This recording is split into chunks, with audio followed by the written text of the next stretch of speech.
Hey guys, this is Dr. Ahmed Ergin. Today I am going to talk to you about best and worst breakfast ideas for diabetics. Now, I'm gonna tell you some ideas. I'm not gonna tell you what to eat, what not to eat. I'm gonna give you some ideas and I'm gonna tell you what's right and what's wrong based on what I have seen also on Google and YouTube, etc. And these questions come to me all the time anyways in my clinic. And I try to tell patients it's individualized, everybody likes different things, but I'll tell you what I prefer in my diet and what I tell my patients to do. So let's get started.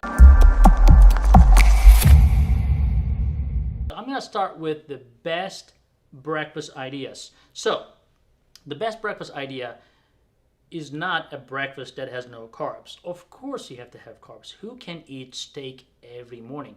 That eat steak and don't eat any oatmeal, don't eat anything carby. Come on, you have to have some carbs.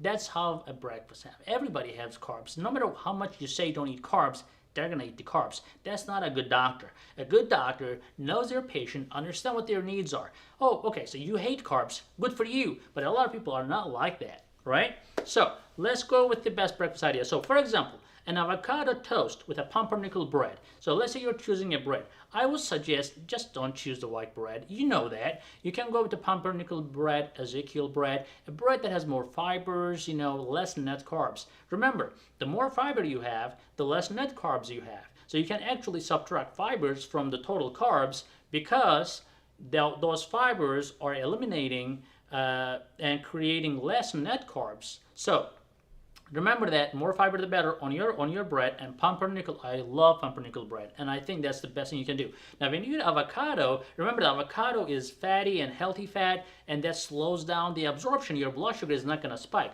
Now, so I would suggest that's a good thing, right? So the second one is yogurt. So you can have a yogurt. Now, too much yogurt is not good. You have to stay in moderation, and you have to make sure that it's not having a lot of added sugars, a lot of like fruits and stuff like that. They add a bunch of stuff, but you have to make sure it's a low calorie, low carbohydrate, high protein. Greek yogurt is another good breakfast idea. Now, you can also have eggs. You can have as many eggs as you want, except the yolks. So I'm gonna give you one yolk maybe to kind of blend with the rest of the egg whites. So for example, what I do sometimes, I work out. I don't look like I work out a lot, but actually I do work out.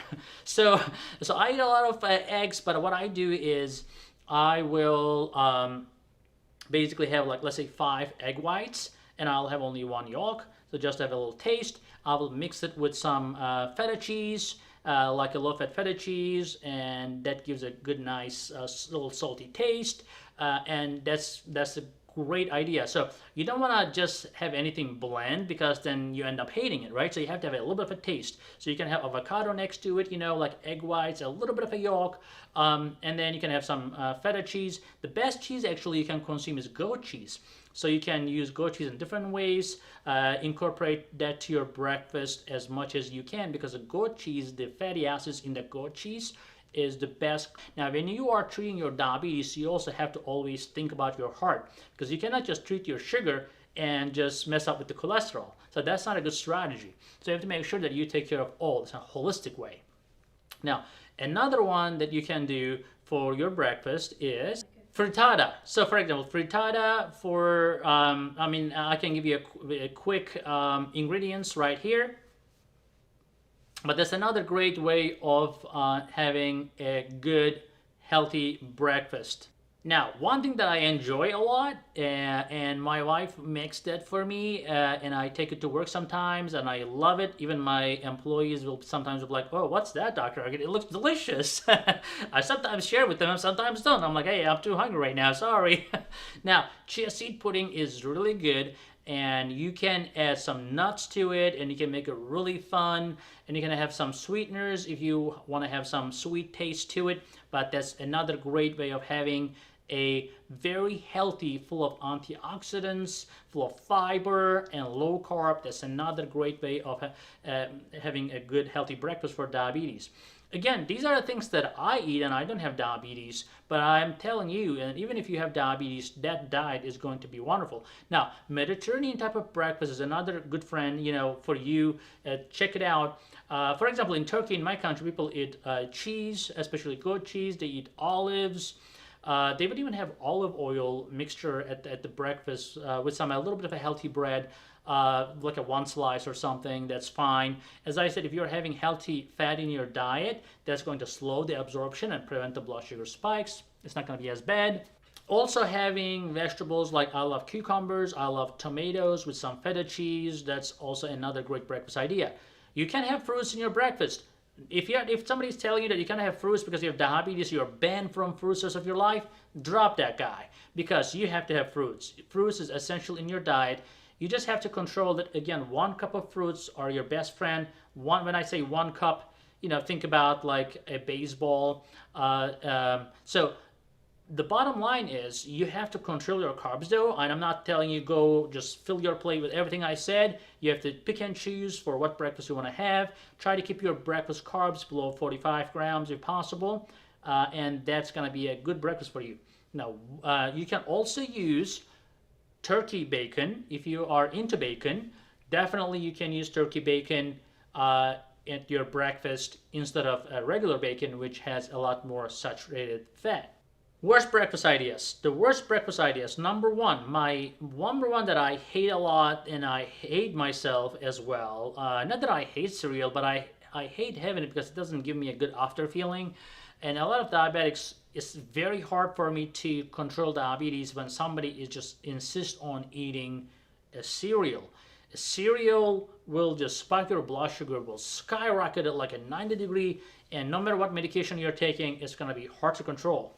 The second worst breakfast is an oatmeal loaded with tops. So oatmeal is actually not that bad if you're controlling your portion size, but if you're loading it with like bananas, the brown sugar, some other fruits, and this and that, then you can lose control of how much carbs you're getting with that oatmeal. So, but if you're having oatmeal with some maybe Splenda or some super starchy fruits in a smaller size, nuts on top of it will be a good choice as well. Totally against bagels. If you're not gonna take a 3-mile walk after eating a bagel, do not eat that bagel. Even if you put a cream cheese on top of it, which is not the healthiest thing to eat because a cream cheese is a lot of saturated fat, regardless though, bagel is going to really spike your blood sugar. If you insist on eating a bagel, go get some whole grain bagel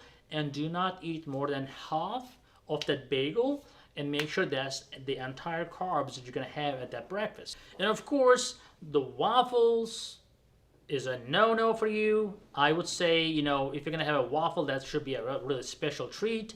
You should not be having pancakes, again, because you cannot just have pancakes without any toppings. But if you're going to insist on having waffles and pancakes, again, go for the whole wheat or whole grain styles. Some of them are like loaded with some protein, and if you can incorporate some healthy fat with it, you can get away with it. Again, that's based on your blood sugar response. Some people are not as bad in terms of blood sugar spikes with those foods, but again, I would suggest try to eliminate them and try to make them as a special treat, but do not make them a routine breakfast for yourself. Definitely white bread is something that you have to stay away from. I hope you liked this video, guys, and if you have any questions, please let me know. Again, this video is for inspirational purpose only. You may be different, so some people will say, oh, I'm perfectly happy with my bacon every morning. Well, that's fine, but I'm telling you that's not fine for your heart. And if you are okay with eating same protein every morning, let's say you want to eat turkey every morning, be my guest, but I think that's boring. So you need to kind of think about what I'm saying and take it what you can. Try to give some trial and error to it. Everybody is different. Understand that. And I hope you enjoyed this video. I will talk to you guys later. Make sure to give a thumbs up and make sure you subscribe, and we'll see you in the next video.